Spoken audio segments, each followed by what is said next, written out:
Привіт! Мене звати Таша, це канал idearoll. Тут ми з друзями граємо в настольні рольові ігри та говоримо про них і запрошуємо цікавих людей, щоб вони вам теж розказали щось неймовірне. І сьогодні я презентую вам ще одного гостя. Його звати Фабіан. Він організатор унікального рольового івента «Кракен». Тож давайте він розкаже, як організувати івент, який будуть відвідувати неймовірні люди, як от, наприклад, Сенді Пітерсон. Приємного перегляду. Hi, this is idearoll. My name is Tasha, and today I have an amazing guest here. Well, actually, I was his guest within this last 5 amazing days. And Fabian, can you please introduce yourself? Hi, I'm Fabian, and I'm, you would say, the driving spirit behind the Kraken, I would say. But there's many people who make that happen. So obviously. And we are in Schloss Neuhausen, where the location of the Kraken is, which is another important piece of it. Beautiful, beautiful location, which gives already a kick of atmosphere when you arrive, especially if you're aiming to play some horror or detective games or medieval vibe. So, Kraken itself, I hear you've been running it for almost 20 years now. No, it's actually we started 2010, 13 years now. But it's hard to count because sometimes we have 2 shows a year. So if you just would count the shows, it's more. But before we did the Kraken, we had another convention which was called Tentacles, and that was on the River Rhine in a castle that was one of the most beautiful castles in Germany. And that was the Osthaus. We did that for 13 years. So we have in total 26 years that we are doing conventions. So every year we have 1 or 2, and that's what we like to do. Do you have like, do you bound it to some calendar like summer and winter, or is it flexible? Oh, that's very interesting. The previous show was always fixed on Whitsun, which was a moving date 6 weeks after Easter. So it was always kind of the same date. Kraken moved around. We envisioned it at the beginning to be a summer event in summer for 5 days. And then there were other things, and we had for the time we had it in the fall because we wanted to do it before Essenspiel, so people could go here and then to Essenspiel. And so it was moving around a bit. And now we have to do it whenever there are school holidays in my federal state because I have my daughter, and she has to have the time so I can have the time. So it will always be in spring. We have a little one in spring. We have a bigger one in summer. And sometimes we have a Christmas special. Oh. A tiny one.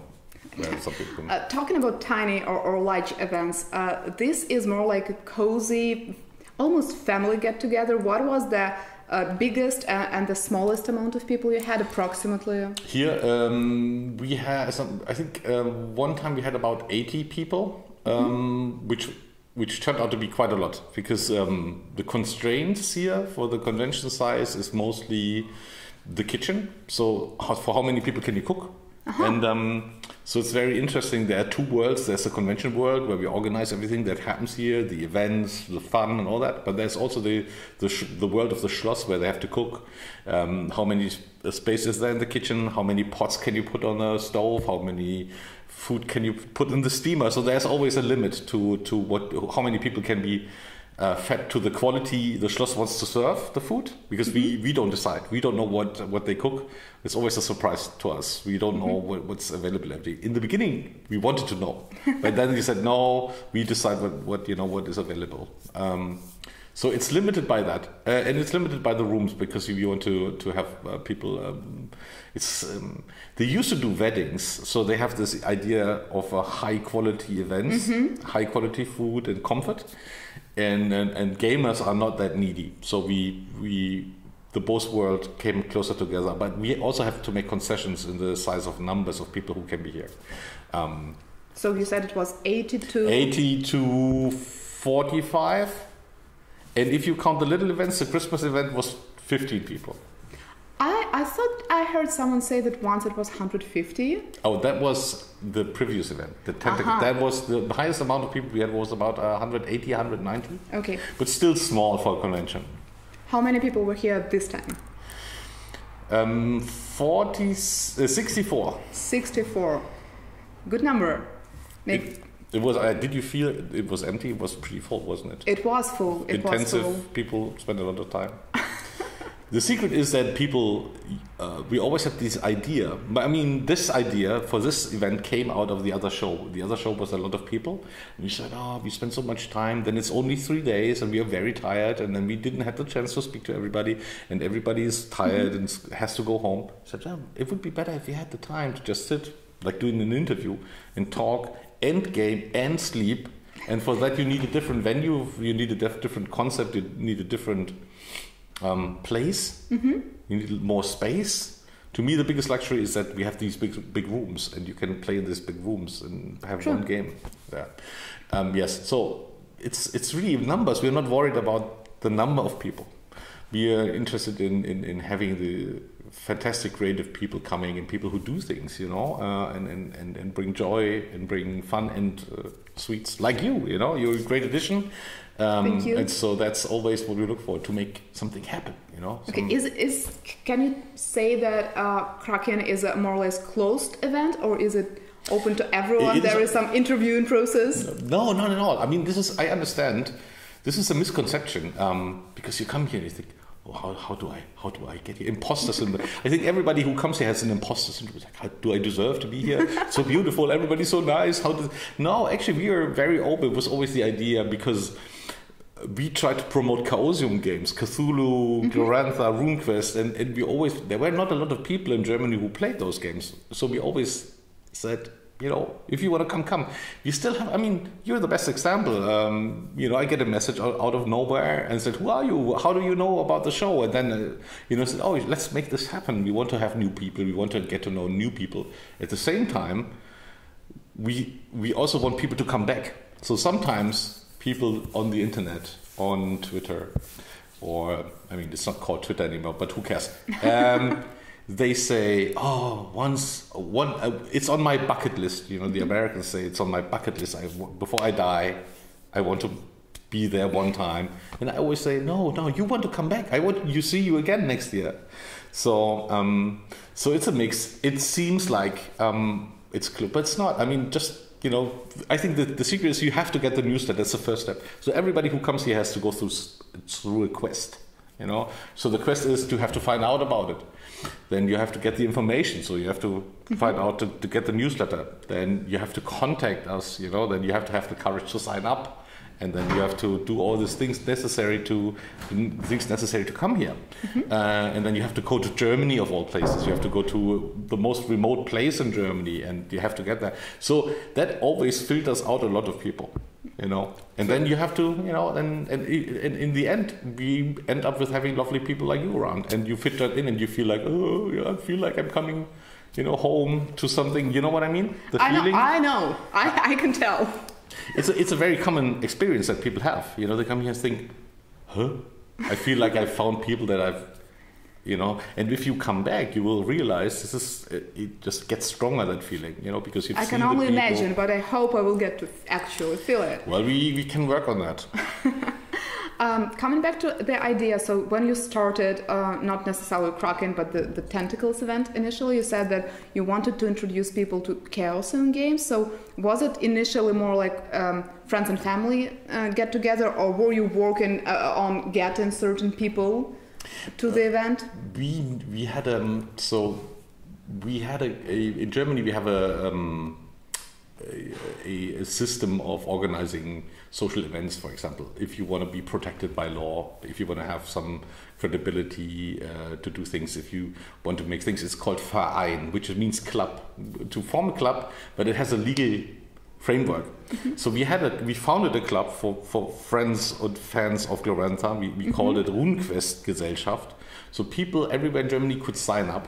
And then you become a member. And with these people, we started forming this club, and we wanted to do a fan magazine, and we also wanted to do a convention. So we have been doing conventions even before this Tentacles convention. It was just called differently. So it has So the story is larger. It starts in the 1990. How old were you then? 1990? So when you were 5 years old, that was the first show. And I was, I think, 13 or so, and that was the very first one. And then and it was a convention that was in one place where someone of the club lived, and he organized it in a space that they rented. And so the club gives you some protection. So if you lose, you don't lose your own personal money. So if you do something bad and money, you know, so only the money of the club is security.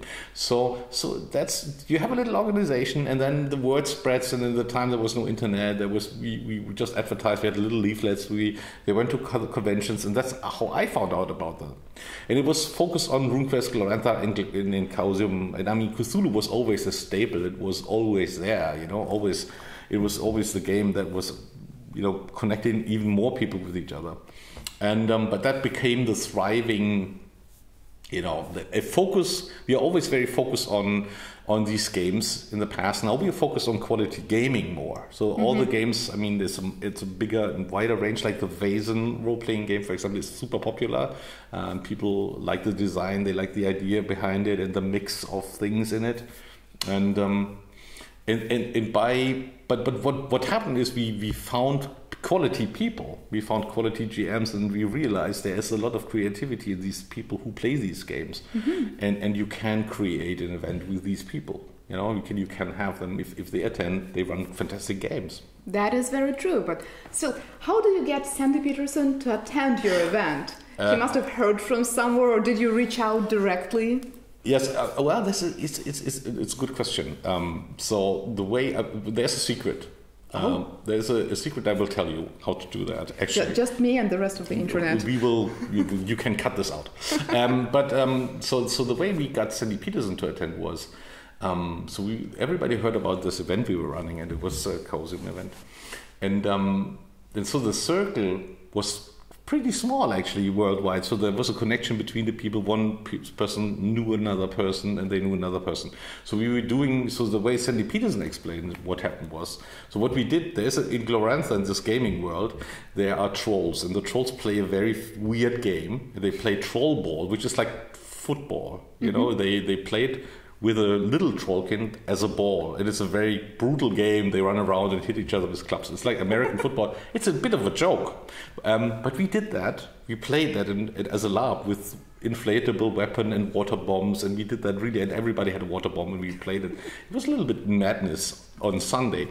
And people heard about it, and Greg Stafford, the founder of Chaosium, heard about it and said, Sandy, you should go. You should find out. You should go there. Someone has to go there, because he didn't at the beginning. He was very careful not to, you know, like, you don't go to another country and find out. It's really shitty to go. So Sandy Peterson actually was the first one, and he liked Germany because he was in Germany before. He said, "Oh, it's a nice country. I like it." And so he came over, and we invited him. We reached out. In fact, said, do you want to attend? We have this special show. So one of the secrets is be specific to what the person does, right? So if you just a role-playing convention, it's super hard to get Sandy Peterson to attend, right? Like if you don't have a focus on what he's doing, you know? And then he has some requirements. He always wants to bring his wife along. So I heard of that. You know, because he's easily bored with, like, his wife makes a lot of things easy for him, and also they enjoy traveling together.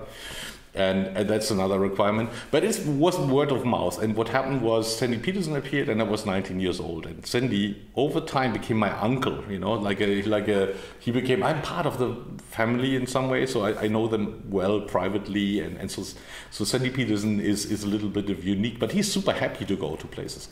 Like if it's a cool location he wants to visit, if you do something interesting, if it's related to games. So if you want to get a really good guest, like Robin DeLaws or someone, you have to make sure because they want to go out, they want to talk about the games, they want to get feedback. They are writers. They sit at home and they write. Ben Aronovich, you talk to him maybe? Yes, we did. It's boring for him. Like, he spent a lot of time being alone. He doesn't know how good this stuff is, so he likes to go out and find out how people play their games and how do they like it. So it's actually not that hard. I think I would advise on thinking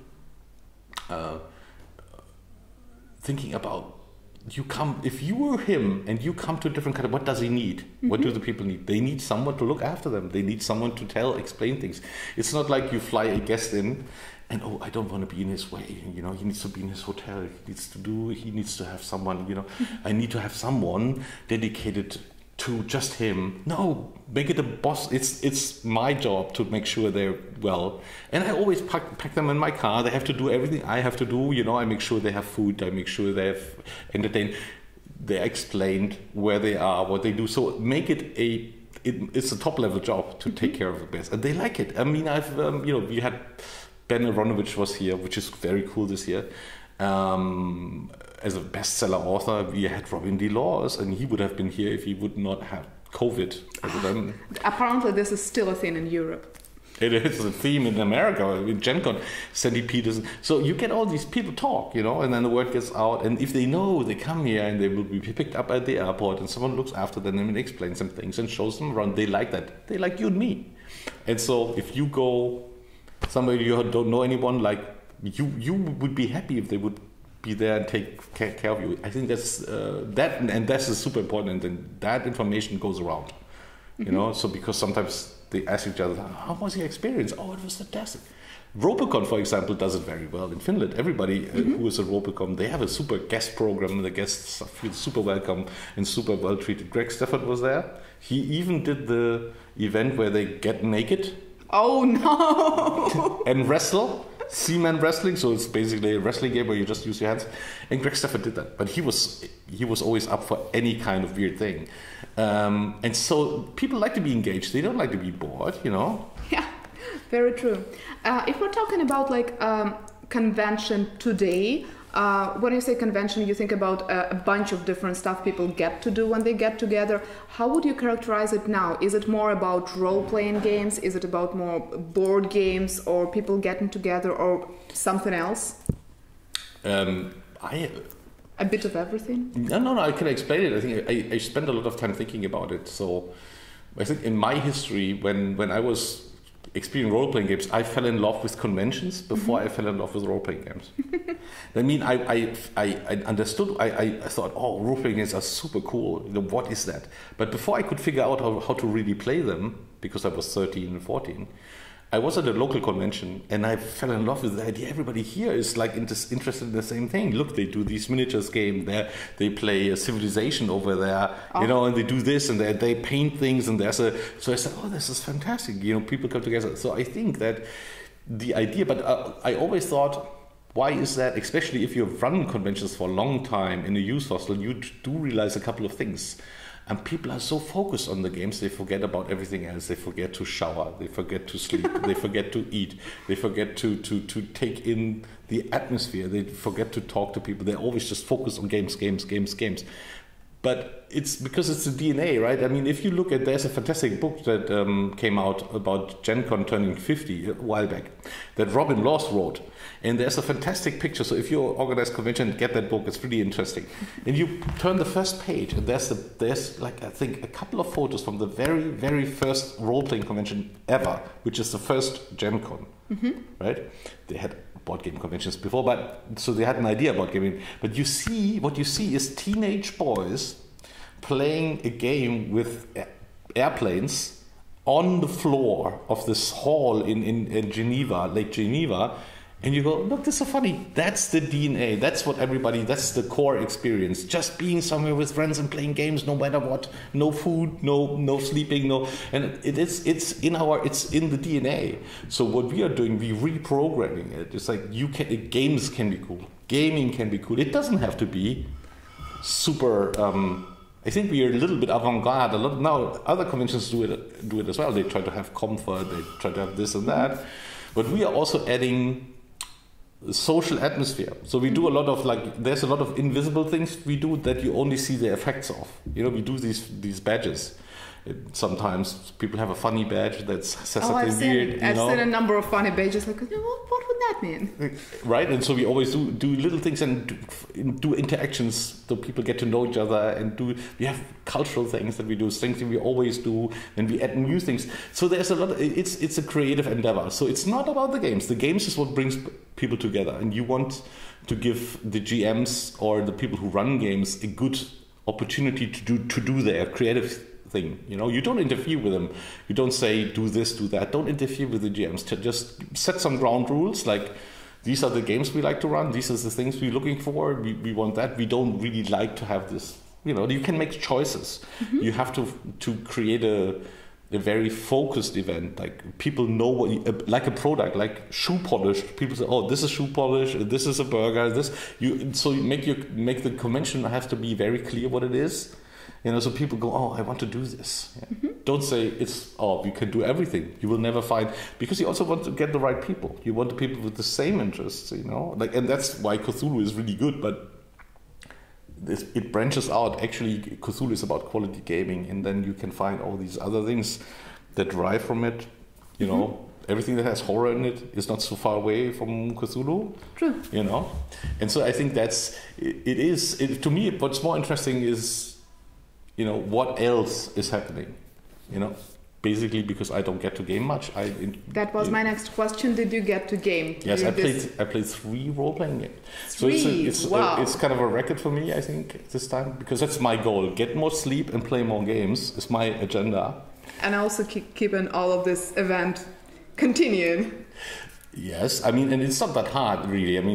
If you've been doing it for 26 years, you know how to do it, so it's not that complicated. It's like, you know what to do. You have a lot of processes that get better. So I think every Kraken gets better by 20% each time. I would say it's a guess. But we have increased. I think the last Tentacles we did was the very best what we ever made. From our perspective, it was the best atmosphere. Everything was the best organized. Everything worked. We have little things we always want to get right. Like we had this idea about the tombola, and we had a couple of tombolas, but they were like, then it depended on which prizes you could win. Are they attractive enough? But now we do it to sponsor our society, Lunar Caravan Society, that helps people to get here who don't have enough money to say, I can't make it out here. Sometimes there's someone who has been here before and has a hard time. We can sponsor them, give them some money to come, So in fact, we are very open. But there's all kinds of things you can do if you have a community that comes together and supports each other, That is very true. And that's what you want to create in the end. You don't want to have an event. If you have an event where you only look how many people attended, like 3,000, 60,000, was it a success? Oh, there were 60,000, was a big success. But if you're tired afterwards as an organizer and not re-energized, how do you feel? You feel you have more. I feel I have more magic points now. Every time I do it, very true. I'm tired, but I feel I have more magic points.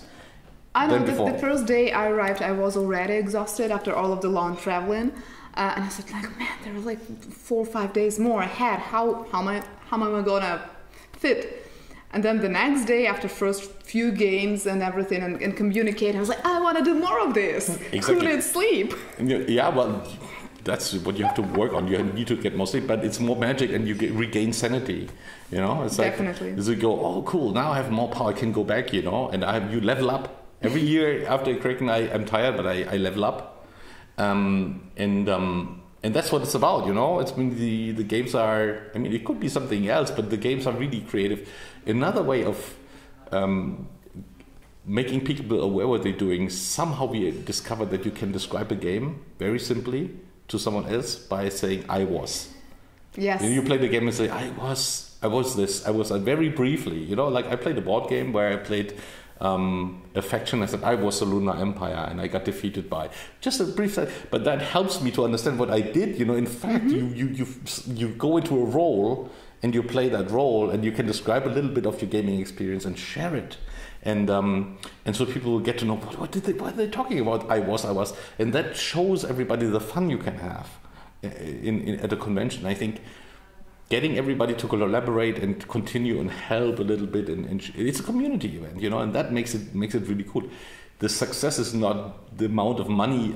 No one earns any money here. We are a club, a non-profit event, so all the money goes back to the event, and we do things with that money. But it's not. We are not rich, or the show is not rich. If you do Gen Con, you look at the end. They look maybe at how much entrance fee was there. How many people attended.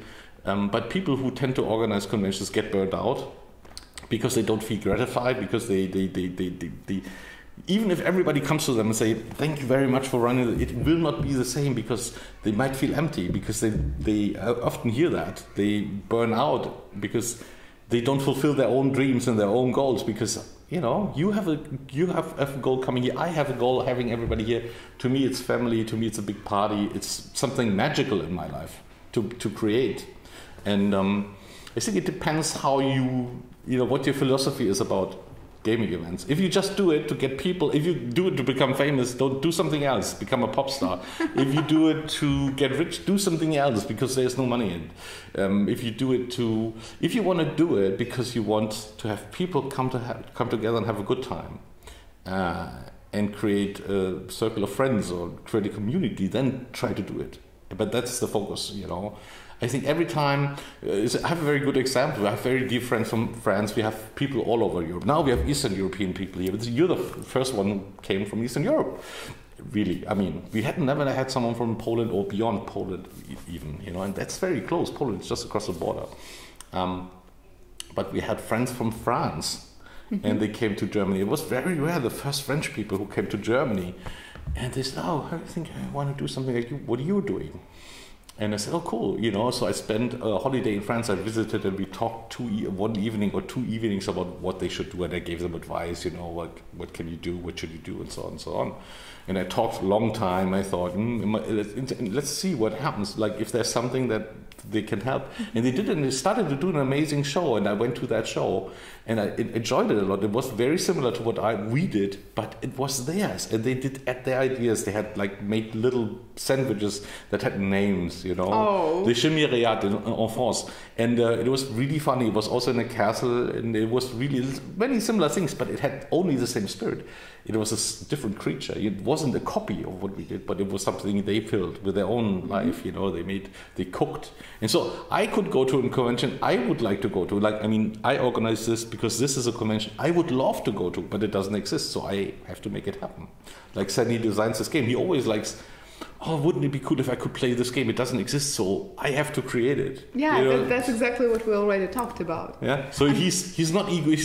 He doesn't have a big ego. He's not, oh, I'm so famous, And no, he's the ultimate geek. He wants to create games that exist that he can play. And it's a first. So they created this other convention there where I said, oh, you did so well. So I give you a lot of advice. Was that helpful? I said, oh yeah, it was fantastic. Thank you for it. So okay, I was curious. What was the best thing? What was the best advice? And she said, oh, you said start small. And I said, what? That's the best advice I gave you.